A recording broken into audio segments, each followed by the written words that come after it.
New Thought Media Network.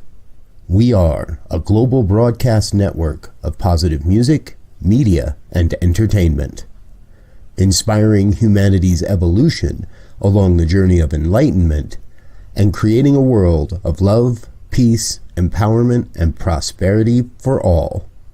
New Thought Media Network. Positively inspiring.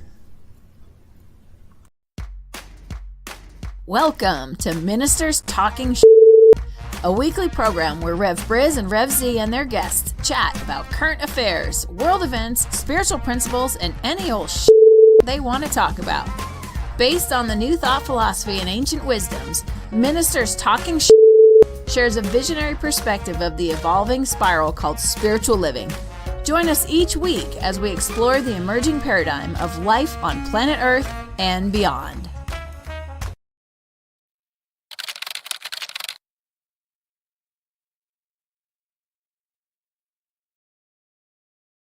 And good morning, dear ones. Rev Briz with you over here.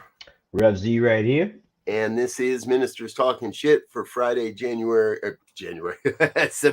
8th, 2023. Welcome aboard. Oh, I can tell this is going to be a good show. I'm like 9 months behind or 4 months ahead. I'm not sure which one. Yes, we're on a roll. Exactly. So, I got to say it, top story of the week, Coach Prime, go Buffs. Well, I said that wrong. It's Go Buffs. So if you live in Colorado, you know what I'm saying. I see T-shirts around my house all the time. Go Buffs, go Buffs. None of my kids are all that into football, but I've got a sophomore at CU Boulder, so I have to cheer along as a good patron of the school. And what did you think of that, Z? Oh, I think it was just over the top. And by the end of the year, that may change. Both your kids and whole household might be football after Prime come through there. It was such a great, I think anyway, exhibit of spiritual principles, and we'll start there, where you believe in yourself. And then you do what's necessary to back it up. Not you don't just talk a good game, you walk a good game. He was under so much criticism for going out getting 83 new players under the portal. The coaches were against him. Everybody now they're gonna have a real test because they got a state rivalry here between Nebraska and Colorado going on Saturday.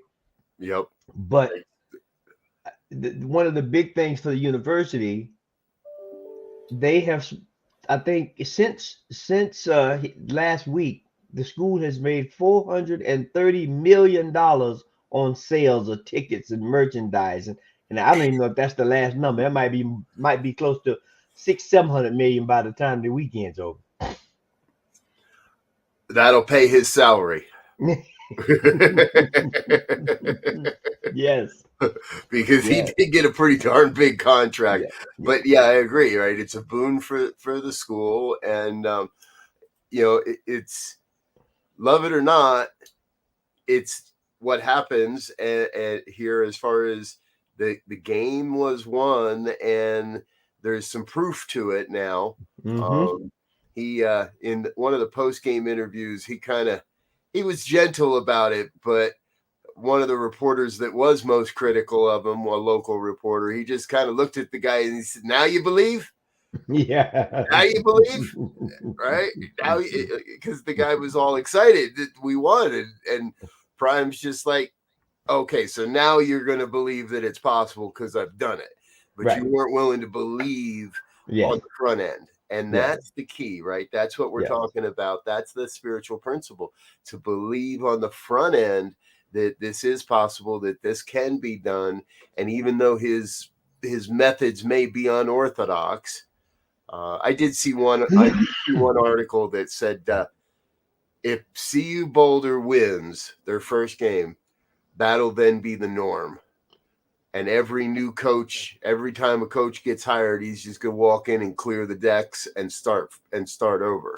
It'll now be it'll be the way to do it the Prime way, as it were. But well, and you know the interesting thing. So two things. One, when we look at respected leaders, I don't care what field, they almost all, without a doubt, started as a minority of one.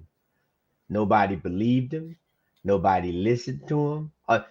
Not nobody, but the prevailing art did not. You know, you right, look at Buddha, Jesus, Steve Jobs, Gates, all when they came out with these crazy ideas, so they thought, and these new approaches, they said that's never going to work.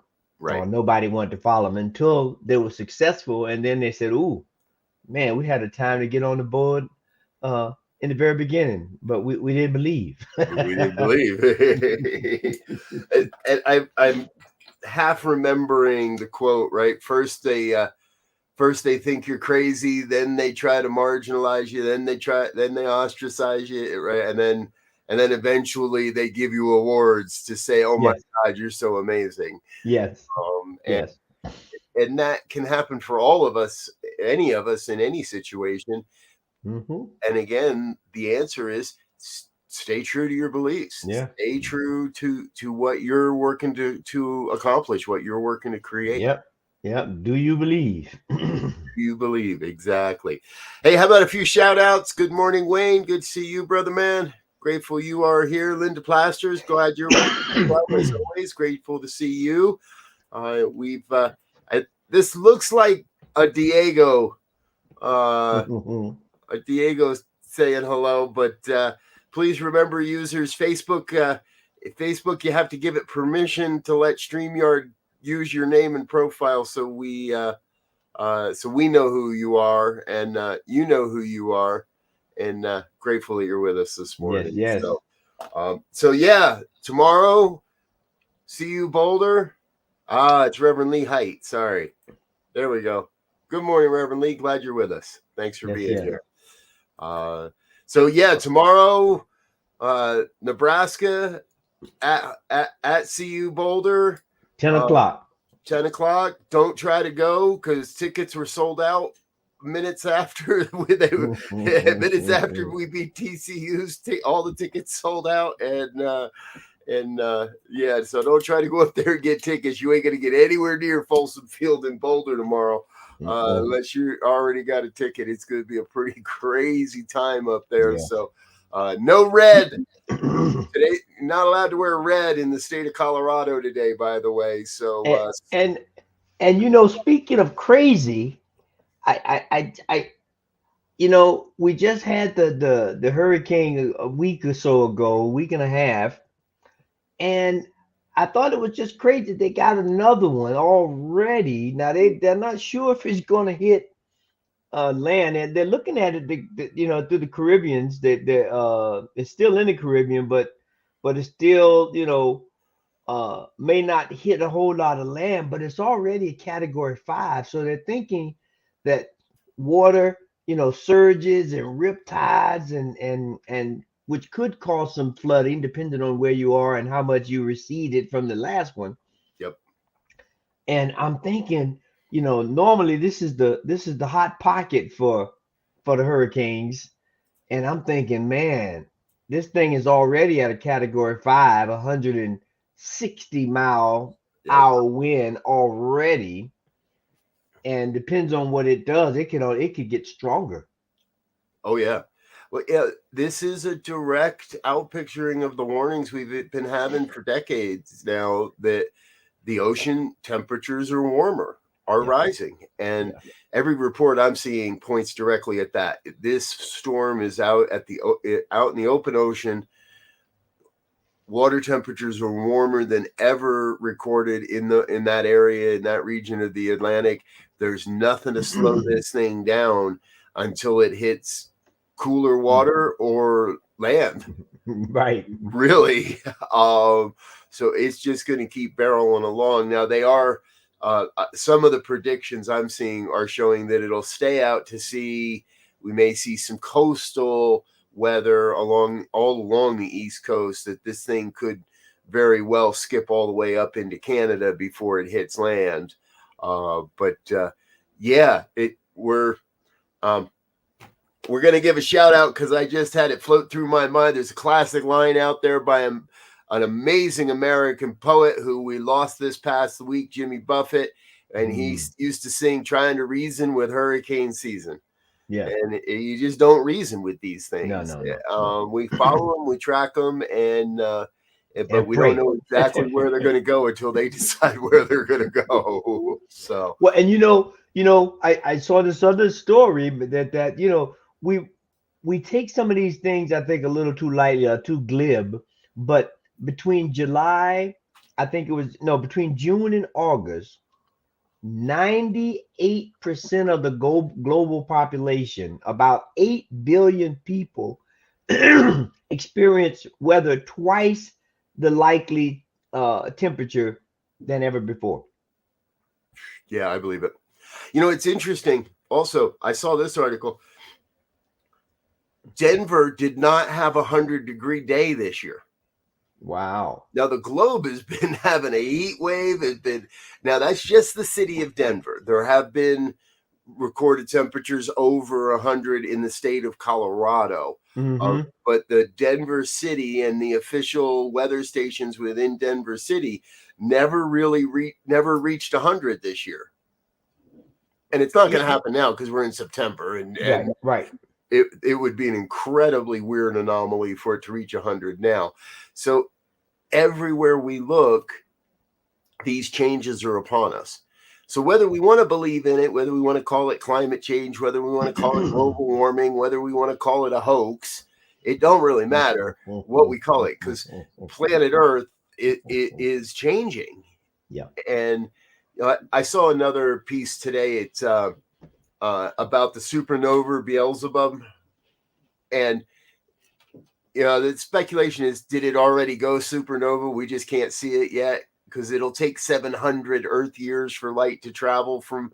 So could it have already exploded and we don't know yet? Is it almost going to explode and we'll never know because we'll be long gone? But the point I'm getting to is that the change is constant. And I was reminded earlier this week in a conversation, the difference between the people that make a true difference on the planet are the difference between those that embrace change and those that try to maintain the status quo, try to maintain what's always been. Yeah. I will not make a reference to liberals and conservatives at this point. Yeah. Those that embrace the change are the ones that are going to influence the future of humanity. And I think this is another place where we're being called to recognize we got to embrace the change. And whether that's building bigger levees or building barrier islands or just moving people off the coast. These storms are not going to get smaller. They're not going to get easier to weather. They're going to get stronger. And we're going to do our prayer work that this one decides to stay out to sea and enjoy the open ocean, and does not choose to visit my family on the beaches in North Carolina. Yeah. Well, or your family anywhere along the East Coast. Exactly. And you think about it, as this type of information about what's happened globally in terms of temperature and hurricane season pops up. We also I think it starts today, the G12, which is the big 12 countries, Germany and Italy and United States and South Africa and UK and Russia and China and Japan. And I don't remember all 20 of them right off the top, but they're having this summit to start trying to figure out, change is real, believe it or not. And we need to start making some ideas and some plans about what we're going to do as the global 20 nations that contribute to both positive and negative effects on this planet. Yeah. Now, of course, China and Russia probably won't be there this year for obvious reasons. Yep. But Mexico, Canada, South. I mean, all the big hitters are going to be there trying to figure out, hopefully smartly and collaboratively, figuring out how we're going to stop some of these things that are evident now. That, you know, these conversations started back in the late 60s, early 70s. Yeah. Right. So we're getting close to 50, 45, 40 to 50 plus years of just ringing the bell. Look, stop, stop, stop. And now it's here. And so, as opposed to doing preventative stuff, now we got to try to, as they say, combat some of these things. And the combat is always worse than the preventative. Yeah. Yeah, very true. Hong Kong was hit with major flooding this week after a massive storm. And it's everywhere. So we have to be diligent. We have to keep our eyes open, and truthfully, we have to be willing to not discount that which we don't understand. Yes. And, you know, speaking of something I just don't understand, I don't understand a $10 tortilla chip that's designed to hurt you. Folks, if you don't know what I'm talking about, this is one of the newer TikTok challenges. And actually, I don't know that it was made for TikTok, or if the kids on TikTok just picked it up, but there's a company out of Texas that makes a tortilla chip that they call the One Chip Challenge. Now, it's one tortilla chip. It is hotter than most things anybody's ever eaten. The packaging is all filled with images of death. The package is actually shaped like a coffin.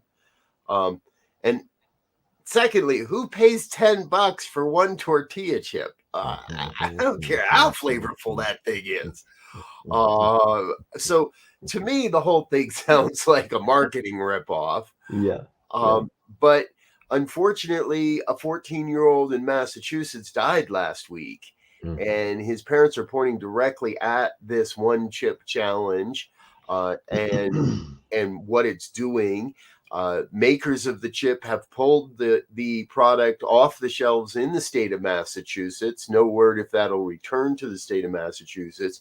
My understanding is 7-Eleven, the 7-Eleven company, has pulled the chip from its shelves all across the country because of this. And what's happening is they make this chip with a series of spicy peppers that become a chemical that is also is known to be used in pepper spray. So I still can't remember. I can't pronounce the name of it. You had it earlier. Yeah, capsicum is some form of capsicum, which is like cayenne pepper and one of the red pepper families. Exactly. So, you know, this isn't like, we're not all going to die from the One Chip Challenge, and there are probably countless people. I'm sure there's countless people out there that have already accomplished this and are going to say, "Oh, no, it couldn't have been the." However, we don't know what happens when this capsicum chemical ends up in the human body. It would appear, and speculation is that this 14-year-old in Massachusetts died. He was found unresponsive, and there was an empty chip container in the room. Did he have more than one? Did he have an allergic reaction? Is it some other sort of reaction? That's all under investigation. And the state of Massachusetts has not performed an autopsy yet on this young man. But we just want to use this as one of those reminders to, if you've got kids, talk with them. Yeah. If you know college kids, talk to them. I can't imagine what would happen after a night of heavy drinking and somebody thinks it's cute to slip one of these into their buddy's tortilla chip, into their buddy's burrito at the end of the night or something, or wherever. So this is that opportunity to remember to stay diligent, keep your eyes open, and talk with your friends.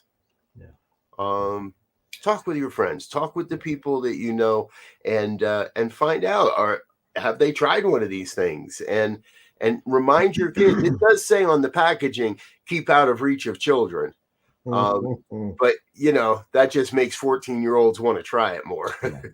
I'm sure they know that too. And speaking of responsibility here, the Supreme Court is, believe it or not, I know you might find this shocking, but the Supreme Court is now taking concrete steps to address the ethic issues that seem to be running a little bit rampant in the Supreme Court, or all these luxury gifts and travel and all of that stuff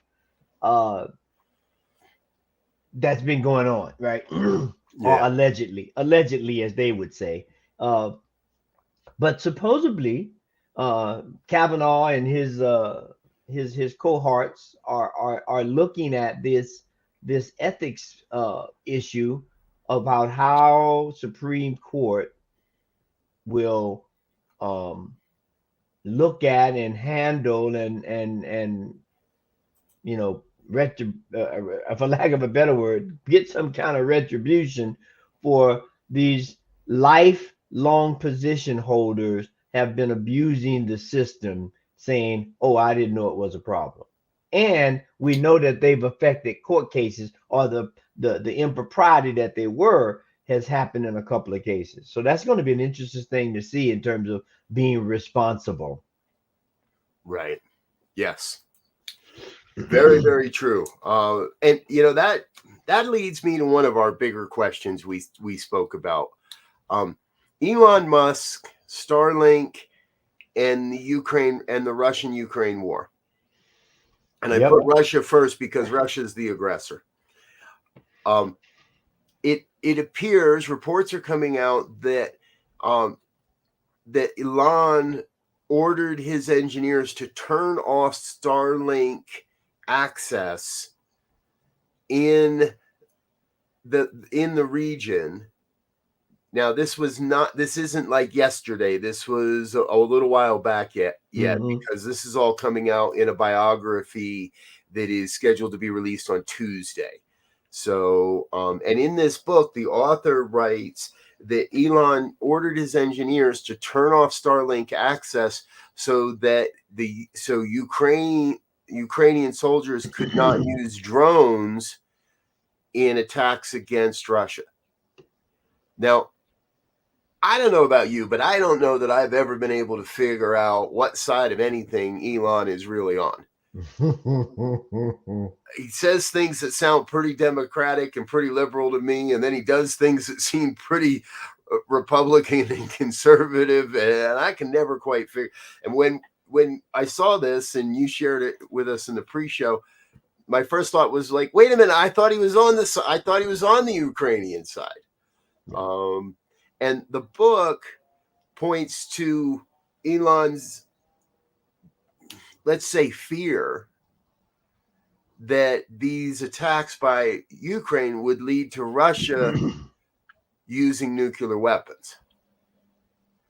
And in an article in the Guardian online piece, there's a quote. Musk says, "How am I in this war?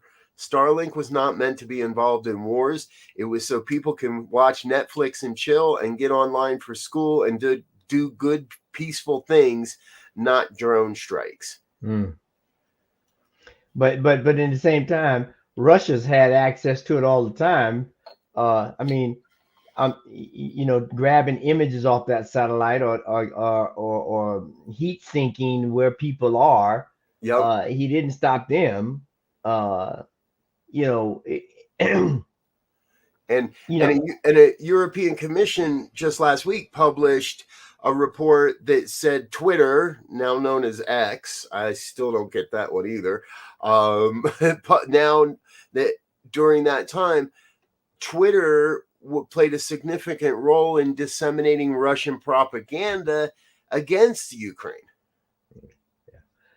Well, it sounds like someone playing both sides against the middle, right? It's like you can make money off of peace, or you can make money off of war, or you can make money off of both of them by switching sides frequently. And Well, yeah, that's probably it. It's about making money, right?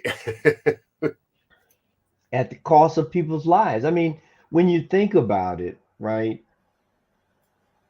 The state of the globe between climate and economy and human relations, we should be trying everything we can to de-escalate everything that we can, because it only takes one small thing. When you look at the world's wars, there was one small thing that happened that brought all the allies in and resources start, and then it went crazy. But of course we know that the war became an economic machine for a lot of countries because they made guns and bullets. Well, and especially the US, yes. Yeah.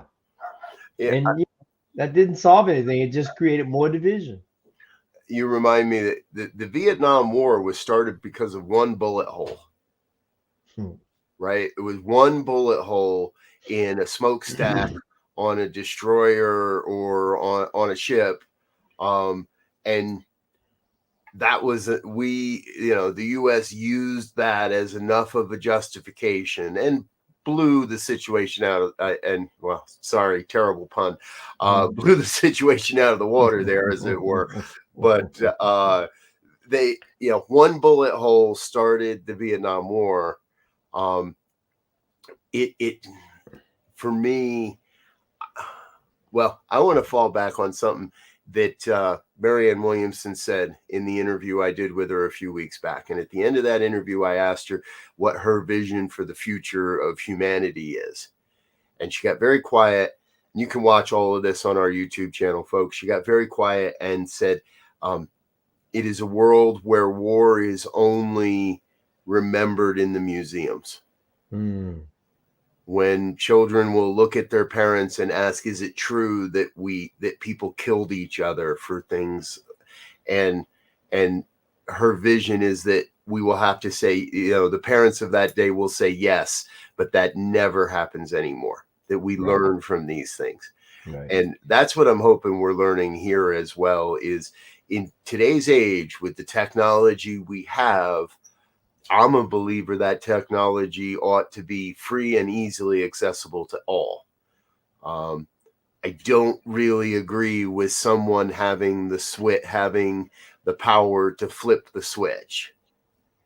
Now, earlier we talked about Elon being one of those misunderstood that it is denied and attacked and maligned and all that before we suddenly realize, oh my God, what a great invention Starlink might be, or the electric car, or any of his other projects. So I don't want to just lay it on him. Right. But I do want to call humanity forward to say, how do we, let's say, build an ethics of the internet? Yeah. If you will. I'd like to see don't get me wrong, I'd love to see the Supreme Court actually get their ducks in a row and have an ethics, have some real ethics. I don't have much faith in that body right now. But how do we promote and build and then live by an ethic that gets to, and here's our big thing, a world that works for all? Yeah. Yeah. And you think about it, I think about, what you're saying about Elon, right? Having worked in the space industry for a little while and worked on some of the space shuttle stuff, what he has done with SpaceX to shoot a rocket up in the moon, shoot a rocket up in the sky, and then take that friggin' thing and land it on a floating boat, it is frigging incredible. Trust me. It's a lot of code, yeah. A lot of code, a lot of math with a whole lot of variables that are moving. So in terms of being able to not shoot a rocket and blow it and have to start from scratch every time, to be able to land that thing back so you can reuse it is brilliant. Yeah. But when people get that kind of power, as you were saying, if there's not a global consciousness of how do we make a world that works for all, because of our past, this whole idea of greed and power and material prowess, if you will, takes over if we don't have a consciousness to help counterbalance that. And we need an ethic that is global enough. That's basically something we say all the time. Life is what's prime on this planet. Everything else is secondary, because without life, none of that other stuff is going to exist. Yeah. Right. So the prevailing thought on any ethical system should be, how do we preserve, promote, and accentuate life? And when we can do that, understanding that there will be movement, there will be plus and balance, there will be conflicts, but not to the point to where say, I'm going to annihilate you and your kind and your type and anybody that agrees with you. Right. Exactly. I keep coming back to, I think there's, at any given time, there's generally about 70 or so hot spots of institutional geographic violence, of war, of various degrees on the planet. And if there's only 70 of those at a time, that's actually a very small percentage to the amount of places that are experiencing peace to some degree. Now, it may not be 100% idyllic, no violence at all. Many of our cities would not be called war zones, but definitely have pockets of violence that we are here to deal with. But I'm with you, dude. We've got to change the consciousness to an ethics of production. Wayne's saying drive innovation, right? Exactly, Wayne. But not at the cost of our neighbors. Yeah. To drive innovation alongside of our neighbors. I'm going to come back to my other favorite one. Deeply we are one. We've got to keep moving in the direction of reminding folks that deeply we are one. And that means that I don't celebrate when the Ukraine drops bombs on Russian ships. I don't celebrate when the Ukraine drops bombs from drones on Russian soldiers. Just as I don't celebrate when Russian soldiers drop bombs on Ukrainian cities. It's coming back to who's promoting living over a private agenda or a geographic agenda, if you will. We have some work to do. The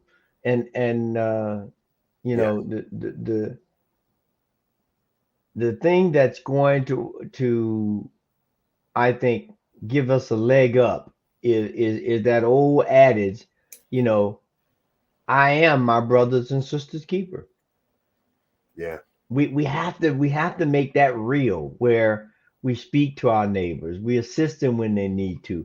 If I'm out of line or they out of line, we have to create an atmosphere for us to talk about it and not let it fester, so that something as simple as an apology can avert all-out war between neighbors or countries, however you look at it. And that's that's one of the things that we like to do with this show, is highlight some of the issues, highlight some of the possible approaches to resolving issues on this planet that will allow us, while we're here, and those that are here after us, to explore, as Wayne was saying, how can we be innovative to create a life that is joyous and supportive and nurturing and all those things that we know promote an environment that everyone enjoys. Like some people say, well, everyone doesn't want to be a millionaire. Everybody, as crazy as it may sound, everybody does not want to be a millionaire. Right. Yeah. I would, I agree with that. I think I could probably get by just fine on 500,000 a year or 700,000 a year or whatever. Right? Pretty sure I could do it. That, yeah. Again, done so much with so little for so long. We're not qualified to do anything with nothing. However, I think I'd prefer to do anything with a whole lot more. Yeah. With the backing of it also. But that's another conversation, folks, that we're going to get into at another day. We do need to wrap this up and get out of here as we have a full day of programming ahead for you here on New Thought Media Network. A couple of highlights. We spoke today about a world that works for all. That phrase was coined by, I'm going to say, a hero of mine, Sharif Abdullah. He wrote a book called A World That Works for All. And we've spoken about that here on this program and other programs on the New Thought Media Network quite often. Well, wouldn't you know it? We've arranged an interview with Sharif Abdullah. It's going to happen next Tuesday afternoon on our other program, New Thought Today. If you didn't know about that, Elzia and I get together every Tuesday afternoon for an even longer conversation, although that one usually has more parameters and a little more focus than this one often does. But that's called New Thought Today. It's next Tuesday at 2 p.m. Mountain Time, and we are going to be speaking with Sharif Abdullah live in studio, so please plan to join us for that as well. All right, Z, what do we got going on for the weekend? Hey, I'm going to Boulder. I want to be a part of the energy. I don't have a ticket. Organization I'm involved with is having like a little tailgate after party kind of thing going on. And so I'm looking forward to being in that energy and feeling the positivity, feeling what it feels like to believe and see what happens. There we go. And I'll tell you what, if CU Buffs win, all bets are off. I'm telling you. If they win, you owe me a T-shirt. I'll gladly buy a T-shirt. Because if they win, I mean, the real test will be when they play one of the big Pac-12 teams. But if they win this weekend, that's gonna set a tone for the rest of the season. Yeah, I'll leave it at that. You're going to hear people start to talk about being undefeated if they beat Nebraska. Mm. So right on. Well, I'm going to just say, get there early. Yes. Get there early. I, however, will be here tomorrow morning early, 9 a.m. with our Saturday morning Science of Mind and Spirit conversation series. I get the extreme pleasure to host that program tomorrow morning at 9. And on Sunday morning, I will be at the Center for Spiritual Living Denver, holding down Reverend Elzia's pulpit. My talk title is New Thought Entering an Interspiritual Age? And if any of that makes you go, what? Then you really want to be with us Saturday morning, 9 o'clock here on the New Thought Media Network and the Center for Spiritual Living Denver YouTube and Facebook channel live there as well. So please check that out. On Sunday, not Saturday. You said Saturday. Sunday. That's on Sunday. We're gonna be CU buffing on Saturday. Yes. Let's go Buffs. All right, folks, we're going to get out of here for now. Thanks for being with us. Again, please stay tuned throughout the day. Up next, Sekou Writes with Be Your Own Hero. At the top at 8:15, morning prayers. 8:30 is the morning sip with Rev Melissa. 9 o'clock, everyday spirituality in Spanish with Emma Moreno. 9:30, Spanish language prayer programming. Later today at 11, practicing infinite possibilities with Lindsay Lambach. 1 o'clock is the Joy Show with Reverend Barbara Jean. I'll be back at 5 with the good news, and Reverend Michael Mangus will be here with the Fireside Chat at 6 o'clock. All that and more here on the New Thought Media Network. Until next time, we wish you peace and richest blessings. Bye now. And thanks for listening to this week's episode of Ministers Talking. We'll be back again next week with more commentary on current affairs, world events, and any other our ministers want to talk about. And if you found value here, please share our with your friends. Until next time, peace and blessings.